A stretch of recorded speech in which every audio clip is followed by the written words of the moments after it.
My name is Shaniqua Johnson of the St. Louis Johnsons. Your family owned my great-great-grandmother and father for 12 years. You owe me money.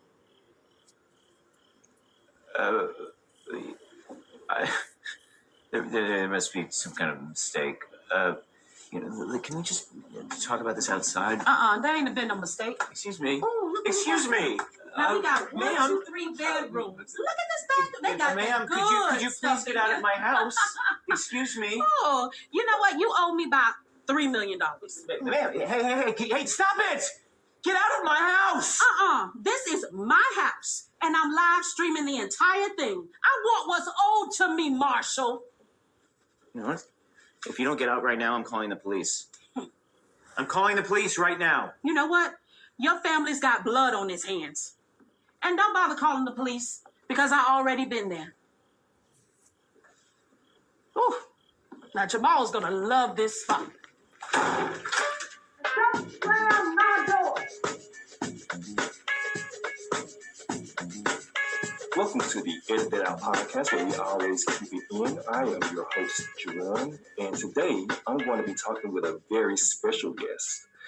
Melissa Youngblood is an Atlanta-based educator and actress. She has been blessed to be a player on many productions such as Crazy, Sexy, Cool, The TLC Story, Bessie, Burden, and especially for our listeners, the hit FX show Atlanta, currently in its 3rd season, where she was in the episode The Big Payback as Shaniqua Johnson of the St. Louis Johnsons. Thank you very much, Melissa, for joining me today. Oh, thank you. My pleasure. Yes, ma'am. So I want to ask you first, when did you know that acting was going to be your calling in life, and what led you to that moment? I knew that acting was my calling when I was 13 years old. And I went to see my first Broadway show. I was in a performing arts middle school. And we took a trip to New York City, and I saw my first Broadway show, Les Miserables. Oh, wow. And I was mesmerized. I was like on the edge of my seat. The lights, the singing, the dancing, the costumes, all of that. I was like, this is what I want.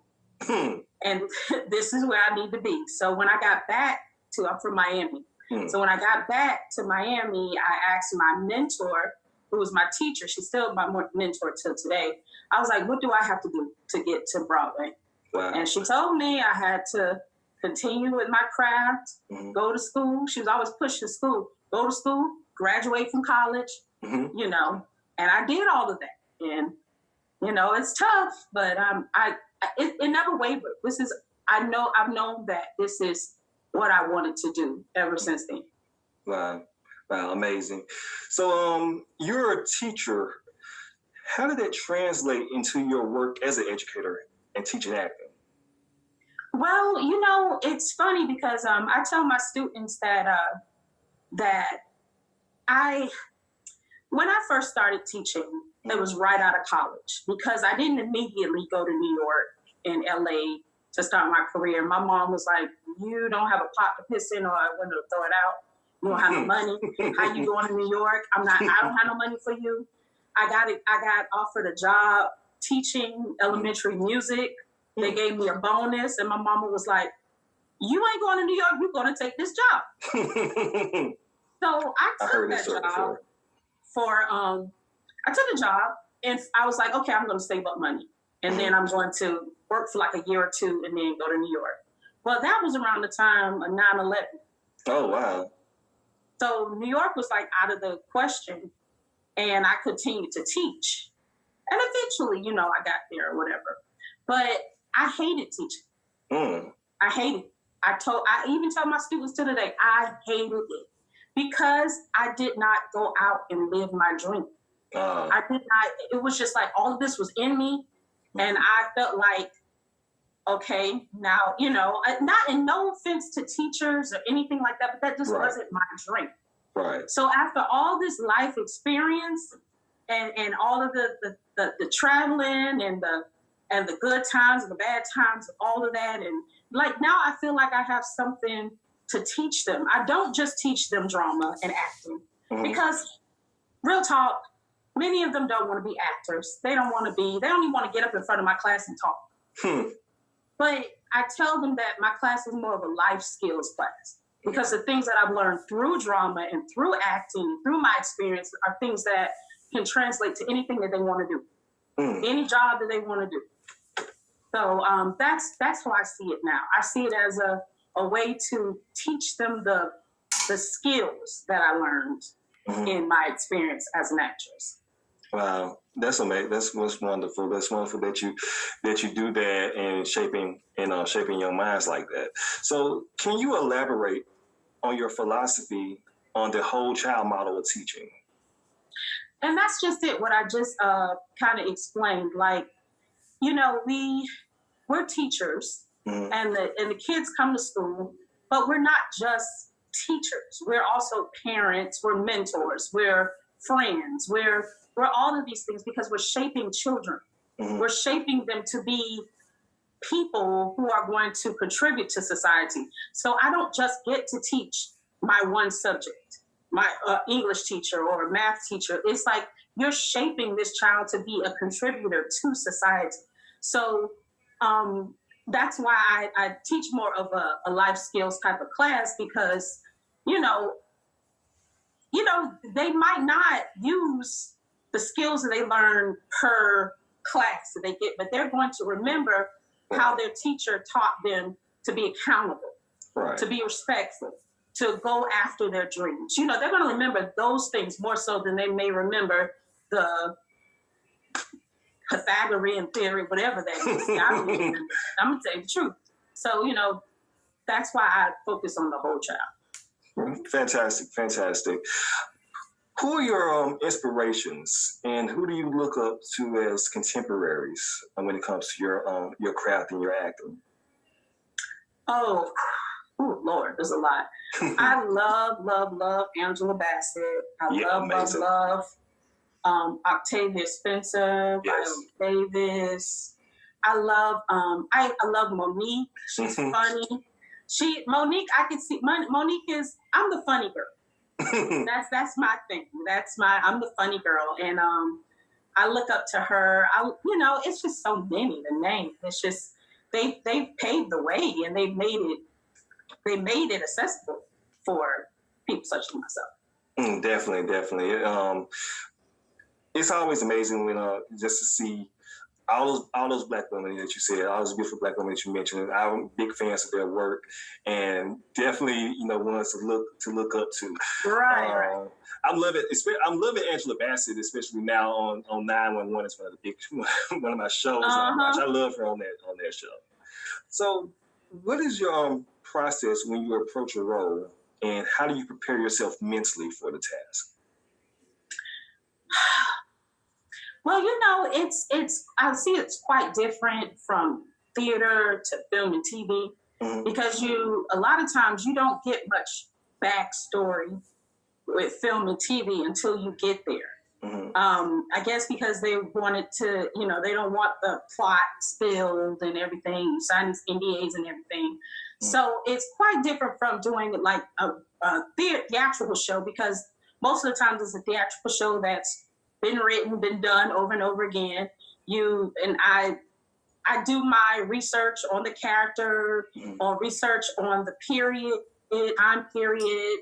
If it's a person that's lived before, try to find videos if I can of that person. But when it comes to television, a lot of roles that I've gotten have not been roles of people who've lived before. They're more characters. So I just try to find me genuinely in the character, like how I personally can relate to it, regardless of if that character is me or not. I try to find pockets of where I can relate to the story. And, and it's kind of easier when you don't have to be somebody else or be somebody who's lived before or that is some actual person. Right. Like the task that Viola had doing Michelle Obama. She's living, she's here, she's got history, she's here. So that would be very difficult. I find what I did in the film and TV gigs that I've done, just finding the genuine myself in that character. Right, great. So, and that does lead me to my next topic here, because I want to switch gears and talk specifically about your role in Atlanta and your character Shaniqua, because she definitely left an indelible impression on our podcast. It was a topic of many discussions and often debate across social media. I don't know if you've seen any of those rumblings. I see some of it. I was like, oh my God. They were like, she's such a stereotype. She's ghetto. She's white as Donald and his problem with women, yada, yada, yada. You know, I've seen it all. Yeah, and we had a guest on that shared some of those criticisms. I understood where they came from. I didn't share most of them, but I understood where they came from. But I did want to ask you first, how did the role of Atlanta come about, and what was your first impression of the character on the page? You know, of course, I had an audition for it. You know, they contact her agent and asked to send in a videotape audition. And when I read it more like, again, like I tell you, they don't give you much backstory on these auditions. You get a couple of sheets of paper and that's all you get. Or however many lines you have, that's what you get. So I kind of got the impression that she was more of a caricature when I first read it. And so when I auditioned for it, I tried to not play it as a caricature, which is the decision that was the right decision. Yeah. Because I didn't know where they were going with it. You know, of course, they're not going to sit down with me and tell me, like, this is what we're doing this season, and blah, blah, blah, blah. So I try to play it more real than a caricature. Because to be quite honest, a lot of roles that I get to audition for is the loud, black, sassy woman. And so I was like, okay, this character is loud. She is sassy, but she's not ghetto. Right.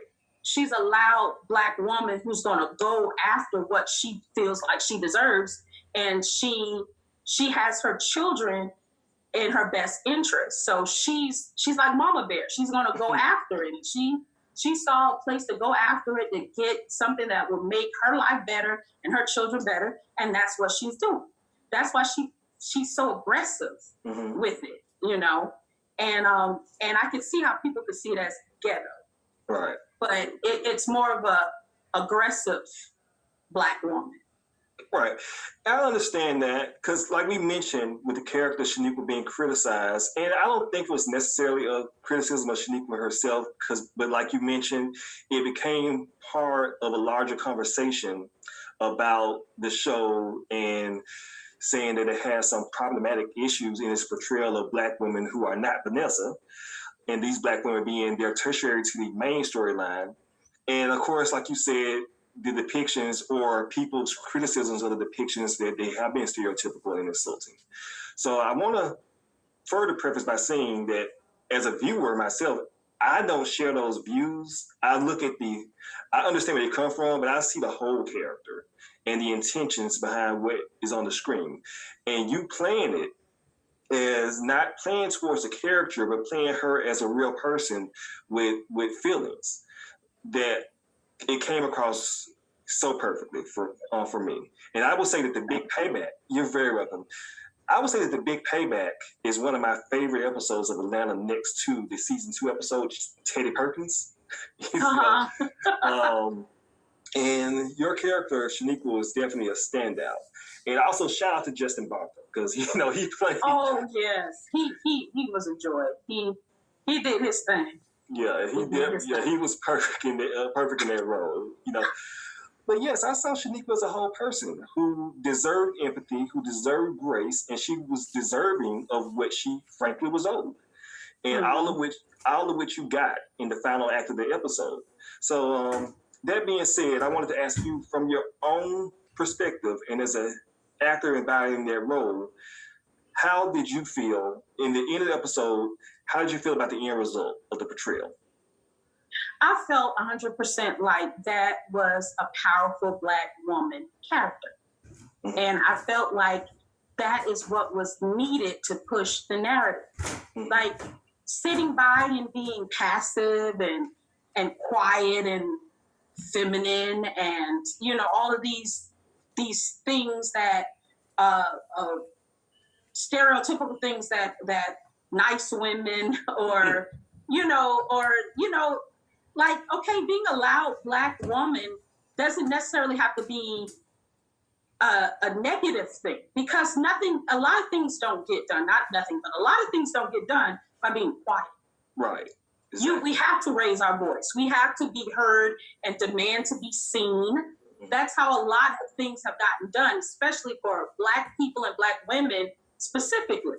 So I didn't feel any negative things about this character. I felt like they allowed me, especially shout out to the director, Hero. He is so sweet. He's so amazing.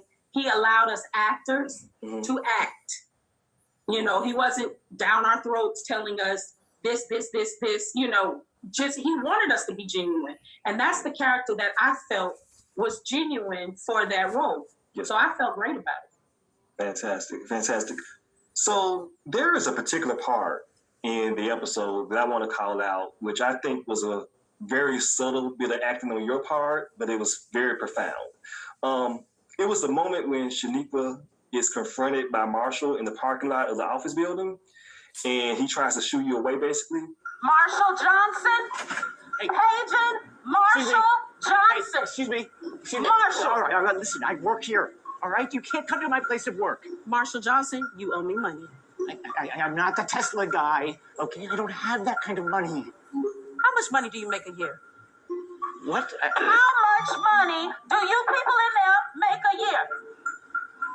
I bet you it's more than I do. Could you please? I'm begging you. Could you please just leave me alone? That's exactly what my great-great-grandmother said. There's this slight thing where you kind of do a little sigh and you flutter your eyes a bit. And it struck me because I've seen that look before. I've seen it on my mama, sometimes I see it on my wife, but it really struck me because Shaniqua is not angry. She's not combative to me. She's tired. And it doesn't seem like Shaniqua doesn't necessarily want to be doing this. She's not getting any pleasure out of, quote unquote, harassing this man at his job. But I feel like what it is for Marshall's entire life up to this point, he's lived with a certain level of privilege and a level of comfort that has not been afforded to Shaniqua or other Black people, especially Black women like her. Mm-hmm. And that expression to me was like, look, I don't care how you feel. I don't care if this embarrasses you. You owe me for my ancestors' suffering. And if I have to shame you to take responsibility, then so be it. And obviously, of course, it's a little bit exaggerated because it's television. Right. But it's important because as you may know yourself, whiteness as a default will seek to avoid any responsibility to atone and reconcile for what their brand has done. Exactly. They're taking out like critical race theory, banning books, all of this. They want to ignore it. And as much as a nice guy as Marshall is, he's no exception. I just felt that was so powerful. That one scene right there was very, very powerful by you. Thank you very much. And I agree with you 100%. And that's exactly what I was feeling at the moment. The feeling that the character would be feeling. It's like, look, I don't want to sit down and talk back and forth. The back and forth, that did not work. Mm-hmm. This is now our time. The government has acknowledged that it is now our time to get our reparations and our just dues. And we've been yelling out, we've been expressing ourselves, we've been crying out, we've been begging and pleading, and now it's time to just pay back. So it's just like, I don't want to hear it. Just like the character who was like, just go ahead and just pay her, that's, what else is there to do? Mm-hmm. This is, you have to do this. Right. Like we had to be slaves. Mm. So now you have to pay us back. It's time for reparations. Right. So that's how I saw it. It's like you're going into battle. You know what the end result is supposed to be. Don't let anything distract you from your goal. Mm-hmm. And that's how Shaniqua was thinking. Yes, ma'am. Yes, definitely.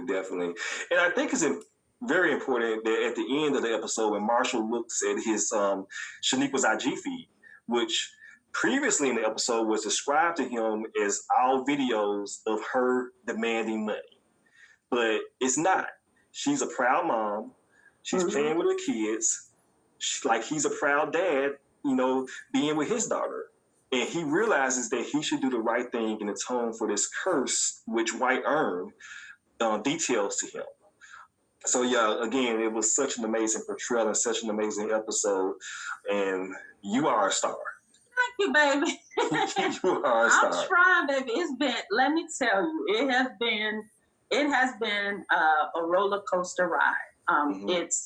I've loved every minute of it. It's been hard. It's been good. It's been bad. It's been so many things. And I was so proud and privileged to have this opportunity to perform at this magnitude on television. Like, this was a very big step for me as far as film and TV. It's like the biggest role I've had thus far. So I was just, when it was time to wrap, I was like, I gotta go. No, don't clap, y'all, but I want to stay. So, yes, ma'am. So is there any advice or wisdom from your experiences that you want to impart on anyone seeking to break into the industry? The advice I would give is if you want to break into this industry, just know that it is the hardest thing that you will probably ever have to do, and you have to be mentally ready for all of the no's. There are going to be so many no's that you can't even imagine before you hear a yes. And if you get that yes, you got to use that opportunity to get the next yes. Mm-hmm. So you got to take advantage of that and keep practicing, keep honing your craft, keep meeting the right people and going to functions, and because it's all about a lot about who you know. Mm-hmm. And then being ready for that opportunity when it comes to you. But just keep at it, and I believe in God, mm-hmm. and I believe that if He wants it for you, it will be for you.